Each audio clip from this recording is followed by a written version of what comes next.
Assalamualaikum warahmatullahi wabarakatuh. Allahu Akbar, Allahu Akbar, Allahu Akbar, Allahu Akbar, Allahu Akbar, Allahu Akbar, Allahu Akbar, Allahu Akbar, Allahu Akbar, Allahu Akbar kabira, walhamdulillahi katsira, wa subhanallahi bukratan wa asila. La ilaha illallah wallahu akbar. Allahu akbar walillahil hamd. Alhamdulillah. Alhamdulillahilladzi ja'ala lil muslimina Idul Fitri ba'da siyami Ramadan. Ashhadu an la ilaha illallah wahdahu la syarikalah. Lahul mulkul azimil akbar. Wa ashhadu anna sayyidana Muhammadan abduhu wa rasuluhu safir fi mahsarin nabi. Qad ghafarallahu lahu ma taqaddama min dhanbi wa ma ta'akhkhara. Allahumma salli ala sayyidina Muhammadin wa ala alihi wa ashabihi alladhi azhaba anhumur rijza wa tahhar. Amma ba'd, fa ya ibadallah ittaqullaha haqqa tuqatih wa la tamutunna illa wa antum muslimun. Qala Allah ta'ala fi kitabihil karim. A'udzu billahi minasy syaithanir rajim. Bismillahirrahmanirrahim. Walitukmilul iddata walitukabbirullaha ala ma hadakum wa la'allakum tashkurun. Allahu akbar, Allahu akbar, Allahu akbar walillahil hamd. Ma'asyiral muslimin rahimakumullah. Baru saja kita telah merebahkan diri kita bersimpuh di depan pintu kebesaran Allah Subhanahu wa taala yang Maha Pengasih lagi Maha Penyayang. Baru saja kita mengakhiri salat kita dengan menyebarkan salam sejahtera kepada semua manusia, makhluk di sekitar kita. Sejak tadi malam sampai pagi ini, kita memenuhi langit Allah Subhanahu wa taala dengan suara takbir kita. Allahu Akbar, Allahu Akbar, Allahu Akbar, walillahil hamd. Marilah kita senantiasa meningkatkan takwa kita kepada Allah Subhanahu wa taala. Lebih-lebih karena pada pagi hari ini kita masih diberikan karunia oleh Allah Subhanahu wa taala untuk melakukan salat Idul Fitri secara berjamaah. 1 bulan yang lalu kita berpuasa, berlapar-lapar dan haus demi untuk melaksanakan perintah Allah Subhanahu wa taala. Puasa Ramadan merupakan training atau latihan kita untuk senantiasa menjadi orang-orang yang bertakwa kepada Allah Subhanahu wa taala. Semoga kita semua termasuk golongan tersebut, orang-orang yang bertakwa di hadapan Allah Subhanahu wa taala. Amin, amin ya rabbal alamin. Ma'asyiral muslimin rahimakumullah. Allahu akbar, Allahu akbar, Allahu akbar walillahil hamd. Gema takbir kita kumandangkan sebagai perayaan kemenangan. Setelah 1 bulan penuh kita berjibaku, beribadah menghadap pada Allah Subhanahu wa taala dengan melaksanakan puasa, salat tarawih, tadarus Al-Quran, qiyamul lail, i'tikaf, bersedekah, dan kegiatan amal soleh yang lainnya. Cara beragama Islam kita menghadapi Ramadan dan di luar Ramadan selalu mendapatkan tuntunan dari para ulama untuk mendapatkan ridha dari Allah Subhanahu wa taala. Ulama adalah warasatul anbiya, pewaris para nabi, yang transmisi keilmuannya dapat dipertanggungjawabkan. Cara beragama Islam kita tidak cukup hanya dengan diperoleh melalui media sosial, internet, WhatsApp, Twitter, dan teknologi modern yang sejenis, melainkan harus merujuk pada ulama-ulama yang hidup di tengah-tengah masyarakat kita. Cara beragama Islam yang hanya diperoleh melalui media sosial adalah cara keberislaman yang tentu tidak dapat dipertanggungjawabkan secara sepenuhnya. Rasulullah sallallahu alaihi wasallam bersabda, barang siapa berpisah dengan ulama, maka hatinya mati dan dia buta untuk taat kepada Allah Subhanahu wa taala. Sabda Nabi Muhammad sallallahu alaihi wasallam ini jelas bahwa keberislaman yang diperoleh melalui transmisi keilmuan para guru, para ustadz, para kiai atau ulama itu bersambung langsung pada Rasulullah sallallahu alaihi wasallam. Sanad untuk bersambungnya kepada baginda Rasulullah sallallahu alaihi wasallam sehingga semua dapat dipertanggungjawabkan di hadapan Allah Subhanahu wa taala dan membawa kita pada ketaatan pada Sang Khalik Allah Subhanahu wa taala. Allahu akbar, Allahu akbar, Allahu akbar, walillahil hamd. Ma'asyiral muslimin rahimakumullah.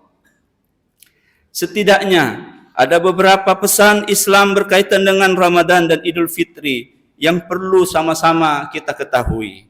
Yang pertama, Ramadan dan Idul Fitri mengajarkan kebersambungan kesalehan antara bulan Ramadan dan luar bulan Ramadan. Janganlah kesalehan yang luar biasa yang telah kita kerjakan di bulan suci Ramadan berhenti hanya di bulan Ramadan itu saja. Qiyamul Lail jangan hanya dilakukan di bulan Ramadan. Tadarrus Al-Quran jangan hanya dilaksanakan hanya di bulan suci Ramadan. Sedekah jangan diselenggarakan hanya di bulan Ramadan saja. Kesalehan ini harus dilanjutkan untuk dan pada bulan-bulan selain bulan suci Ramadan. Oleh karena itu Rasulullah sallallahu alaihi wasallam bersabda tentang puasa 6 hari Syawal yang berkaitan dengan puasa 1 bulan Ramadan. Barang siapa mengikutkan Ramadan dengan puasa sunnah 6 hari Syawal, maka Allah Subhanahu wa taala mencatat padanya pahala puasa 1 tahun. Mengapa bisa sama dengan puasa 1 tahun? Sebagian ulama menjelaskan, puasa 30 hari di bulan suci Ramadan, ditambahkan 6 hari di bulan Syawal, puasa 36 hari. 36 hari itu dikalikan 10 kebaikan, maka jumlahnya 360 hari sama dengan 1 tahun di bulan Hijriah. Dengan demikian, jika orang berpuasa 1 bulan Ramadan diteruskan dengan 6 hari Syawal, maka sama dengan puasa 1 tahun. Di samping itu, hadis ini menunjukkan kebersambungan ketaatan kita kepada Allah Subhanahu wa taala di bulan suci Ramadan dan Syawal. Oleh karena itu sekali lagi, kesalehan kita selama bulan suci Ramadan harus senantiasa dilanjutkan di luar Ramadan. Jangan saleh di bulan Ramadan, akan tetapi kita tetap melaksanakan maksiat lagi setelah bulan suci Ramadan. Allahu akbar, Allahu akbar, Allahu akbar, walillahil hamd. Kemudian yang kedua, baik Ramadan maupun Idul Fitri tentu mengajarkan kepada kita untuk tidak bersifat konsumtif atau bergaya hidup konsumeris. Dr. Yusuf Qardawi dalam kitab Fiqhus Syam menyatakan, yang dimaksud dengan pensyariatan puasa bukanlah lapar dan dahaga itu sendiri, melainkan penghancuran hawa nafsu dan pengalihan nafsu amarah menuju nafsul mutmainnah. Jika menggunakan perspektif ilmu psikologi, maka konsumerisme adalah bahasa lain dari kebutuhan paling dasar manusia. Puasa mengajari kita untuk melampaui jauh dari kebutuhan dasar manusia, sebagaimana disebut Sigmund Freud, seorang psikologi yang termasyhur dengan ajarannya tentang periode oral, anal, dan genital. Periode oral adalah periode anak kecil merasakan kenikmatan melalui mulut. Periode anal adalah periode anak kecil merasakan kenikmatan dengan memegang duburnya sendiri. Dan periode genital adalah periode anak kecil merasakan kenikmatan dengan memegang alat kelaminnya sendiri. Ini semua ditinggalkan dalam puasa dengan cara tidak makan, tidak minum, dan tidak melakukan hubungan senggama di waktu siang hari di bulan suci Ramadan. Dengan demikian juga, puasa melampaui seluruh kebutuhan dasar manusia, karena puasa telah menempatkan spiritualisme di tempat tertinggi dengan melampaui kebutuhan psikologi, rasa aman dan perlindungan, rasa cinta memiliki dan dimiliki, harga diri, dan juga aktualisasi diri. Allahu akbar, Allahu akbar, Allahu akbar, walillahil hamd. Adalah hal yang relevan menegakkan puasa Ramadan di tengah gencarnya kapitalisme global mengusung konsumerisme di tengah-tengah masyarakat kita sekarang. Di mana masa kini konsumerisme sebagai gaya hidup yang boros ini secara faktual ditopang oleh kehadiran materialisme dan hedonisme. Jika materialisme adalah aliran yang memuja benda dan berfokus pada benda, Maka hedonisme adalah sebentuk gaya hidup yang menyandarkan kebahagiaan pada kenikmatan belaka. Lihatlah takaran makan orang yang tiba-tiba 2 kali lipat atau bisa jadi lebih daripada hari biasa di malam hari di bulan suci Ramadan kemarin. Merupakan aksi balas dendam terhadap penderitaan puasa di siang hari Ramadan. Lihatlah jumlah ratusan ribu bahkan jutaan orang berbuka puasa secara massal di berbagai restoran dan rumah makan. Lihatlah pula antrian jubel manusia membeli berbagai makanan, baju dan lain-lain secara berlebihan di mal. Lihatlah gemerlap hidup manusia yang secara umum mengukur kesuksesan dengan gemilang materi, rumah mewah, mobil banyak, baju super mewah dan kemewahan-kemewahan konsumtif lainnya. Oleh karena itu, puasa Ramadan mempunyai tujuan besar, mengendalikan nafsu konsumerisme secara berlebihan, dan yang menang di hari yang bukan mereka banyak bergelimang barang konsumsi, melainkan mereka yang bertambah ketaatan dan ketakwaannya pada Allah Subhanahu wa taala. Al-idu laisal jadidul libas walakin tazidul ta'ah. Kemenangan itu bukanlah orang yang memakai baju baru, namun mereka yang ketaatannya kepada Allah Subhanahu wa taala semakin bertambah. Allahu akbar, Allahu akbar, Allahu akbar, walillahil hamd. Kemudian yang ketiga, baik Ramadan maupun Idul Fitri mengajarkan sikap hidup sederhana dalam kehidupan.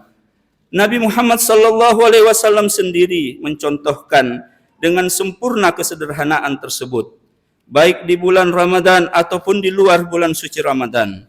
Lihatlah kehidupan Rasulullah ketika berbuka puasa, hanya dengan seteguk air putih dan beberapa buah kurma. Dalam beberapa riwayat juga diceritakan seringkali Nabi Muhammad sallallahu alaihi wasallam berbuka puasa dengan tidak ada makanan yang cukup. Nabi Muhammad sallallahu alaihi wasallam acap kali berpuasa sunnah ketika Aisyah mengatakan bahwa tidak ada persediaan makanan pada hari itu. Ini semua menunjukkan betapa kesederhanaan cara Nabi sallallahu alaihi wasallam berpuasa. Dalam kehidupan sehari-hari, Nabi Muhammad sallallahu alaihi wasallam juga sangat sederhana. Beliau berpakaian sangat sederhana, tidak ada kemewahan fashion ala Rasulullah sallallahu alaihi wasallam. Demikian juga dengan rumah Nabi sallallahu alaihi wasallam. Apalagi tempat tidur beliau yang sangat jauh dari kemewahan, alias sangat sederhana. Ketika seorang wanita Ansar masuk ke kamar Nabi sallallahu alaihi wasallam bersama Siti Aisyah, betapa kagetnya beliau. Perempuan Ansar ini melihat tempat tidur seorang pemimpin agung Islam tersebut. Air matanya bercucuran melihat tempat tidur putra Abdullah tersebut. Seraya meminta izin kepada Aisyah untuk mengambil selimut yang baru dan mewah untuk diberikan kepada baginda Rasulullah sallallahu alaihi wasallam. Namun baginda Rasulullah memilih menolak pemberian tersebut, wanita tersebut. Ini karena beliau memang ingin hidup sederhana. Sebagai seorang pemimpin, Nabi Muhammad SAW ingin mencontohkan kepada kita semua tentang kesederhanaan. Dalam segala aspek kehidupan, kesederhanaan yang bahkan beliau sebut sama dengan kemiskinan. Sang pemimpin agung seringkali berdoa lirih untuk selamanya menjadi orang miskin. Allahumma ahyina miskinan wa amitna miskinan wahsyurna fi zumratil masakin. Ya Allah, hidupkan aku dalam keadaan miskin, matikan aku dalam keadaan miskin, dan kumpulkan aku bersama dengan orang-orang yang miskin. Betapa sangat sederhana atau miskin beliau, seorang pemimpin agung kita. Apakah kita sebagai umat mampu melakukan sesuatu dan berdoa seperti yang dilakukan oleh baginda Rasulullah Muhammad sallallahu alaihi wasallam? Allahu akbar, Allahu akbar, Allahu akbar, walillahil hamd. Kemudian yang keempat, Ramadan dan Idul Fitri mengajarkan kepedulian terhadap para duafa, fakir, miskin, dan anak yatim. Pesan Idul Fitri dengan kewajiban membayar zakat fitrah sesungguhnya merupakan empati atau kepedulian terhadap kaum duafa.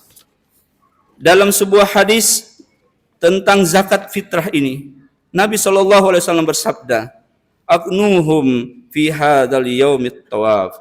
Berilah kecukupan makanan untuk mereka orang-orang yang miskin agar mereka pada hari ini tidak berkeliling untuk mencari makanan.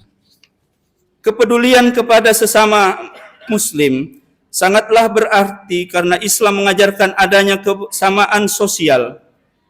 Jurang antara orang kaya, the have, dan orang yang miskin, the poor, tidak bisa diselesaikan dengan kekerasan, mempertentangkan kelas borjuis dan proletariat, seperti dilakukan oleh orang-orang sosialisme komunisme, atau juga dengan the invisible hand, tangan-tangan yang tersembunyi.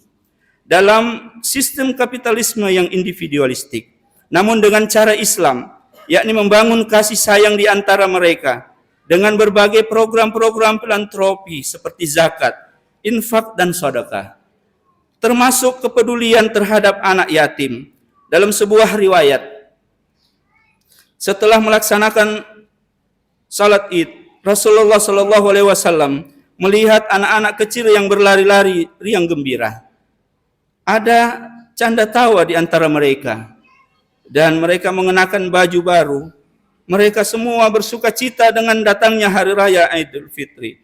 Namun Nabi Muhammad SAW melihat ada seorang anak kecil yang murung, duduk sendiri, sampai sesekali ia bersedih. Lalu Nabi Muhammad SAW menghampiri anak tersebut dan bertanya, "Nak."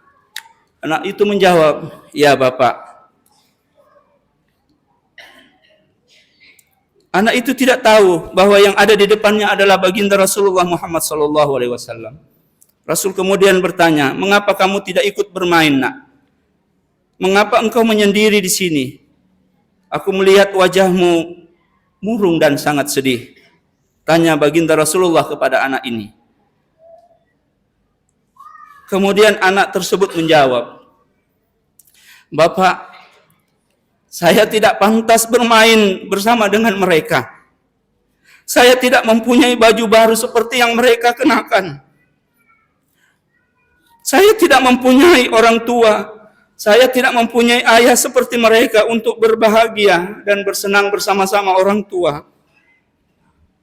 Orang tua saya sudah meninggal ketika berperang melawan orang-orang kafir." Jawab anak ini sedih dan mengharukan. Allahu Akbar. Allahu Akbar walillahil hamd. Nabi Muhammad terenyuh mendengarkan jawaban anak ini, lalu mendekati anak ini dengan menunduk, dirangkulnya anak ini dan digendongnya anak tersebut.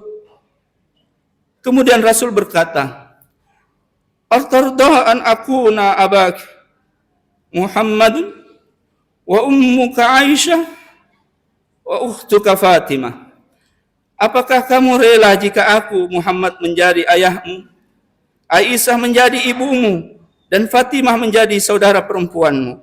Anak ini mengangguk mengiyakan dijadikan anak oleh baginda Rasulullah Muhammad SAW. Rasul juga langsung membawa anak yatim ini ke rumah beliau, dimandikan, dibuat bersih, diberikan baju baru, dan diberikan wangi-wangian serta diberi uang saku oleh Rasulullah SAW. Selanjutnya anak ini dilepas dengan riang gembira untuk ikut bermain dengan teman-temannya.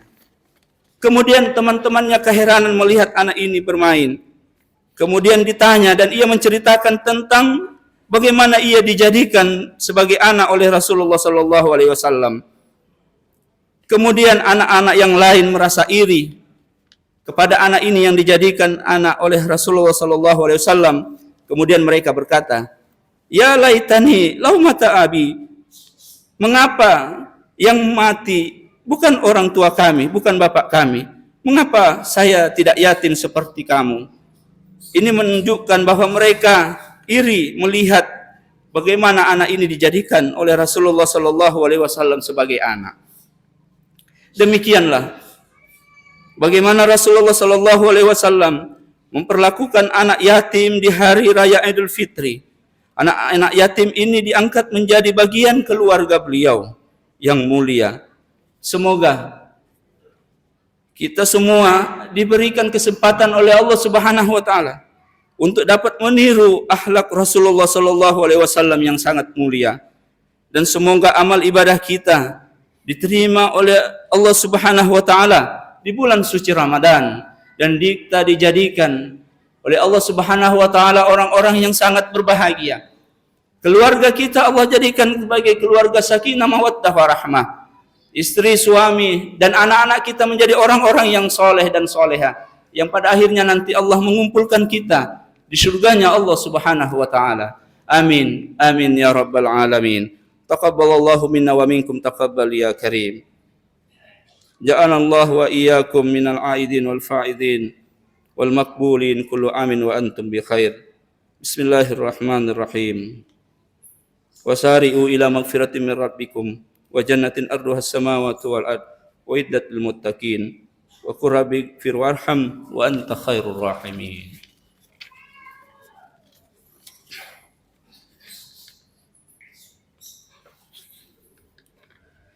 Allahu akbar, Allahu akbar, Allahu akbar, Allahu akbar, Allahu akbar, Allahu akbar, Allahu akbar, Allahu akbar, Allahu akbar, Allahu akbar kabira, walhamdulillahi katsira, wa subhanallahi bukratan wa asila. La ilaha illallah wallahu akbar. Allahu akbar walillahil hamd. Alhamdulillah, alhamdulillahi hamdan katsiran kama amar. Ashhadu an la ilaha illallah wahdahu la syarika lah, irghaman liman jahada bihi wa kafar. Wa ashhadu anna sayyidana Muhammadan abduhu wa rasuluh, sayyidul khalaiqi wal bashar. Allahumma salli wa sallim ala sayyidina wa maulana Muhammadin wa ala alihi wa ashabihi wa man tabi'ahum ila yaumil mahsyar. Amma ba'd, fa ya ibadallah, ittaqullaha haqqa tuqatih wa ta'atihi la'allakum tuflihun. Qala Allah Ta'ala fi kitabihil karim, a'udzu billahi minasy syaithanir rajim. Bismillahirrahmanirrahim. Innallaha wa malaikatahu yusalluna 'alan nabi, ya ayyuhalladzina amanu sallu 'alaihi wa sallimu taslima. Allahumma salli wa sallim wa barik ala sayyidina Muhammadin wa ala alihi wa ashabihi wa man tabi'ahum bi ihsanin ila yaumiddin. Wa alaina ma'ahum bi rahmatika ya arhamar rahimin. Allahumma ighfir lil muslimina wal muslimat wal mu'minina wal mu'minat al ahya'i minhum wal amwat, innaka sami'un qaribun mujibud da'wat ya qadiyal hajat. Rabbana innaka antas sami'ul alim wa tub 'alaina ya maulana innaka antat tawwabur rahim waghfir lana innaka antal ghafurur rahim. Rabbana hab lana min azwajina wa dzurriyyatina qurrata a'yun waj'alna lil muttaqina imama. Rabbana atina fid dunya hasanah wa fil akhirati hasanatan wa qina adzabannar. Walhamdulillahi rabbil alamin. Allahu akbar, Allahu akbar, Allahu akbar, Allahu akbar, Allahu akbar, Allahu akbar, Allahu akbar kabira, walhamdulillahi katsira, wa subhanallahi bukratan wa asila. La ilaha illallah wallahu akbar, Allahu akbar walillahil hamd. Wassalamualaikum warahmatullahi wabarakatuh.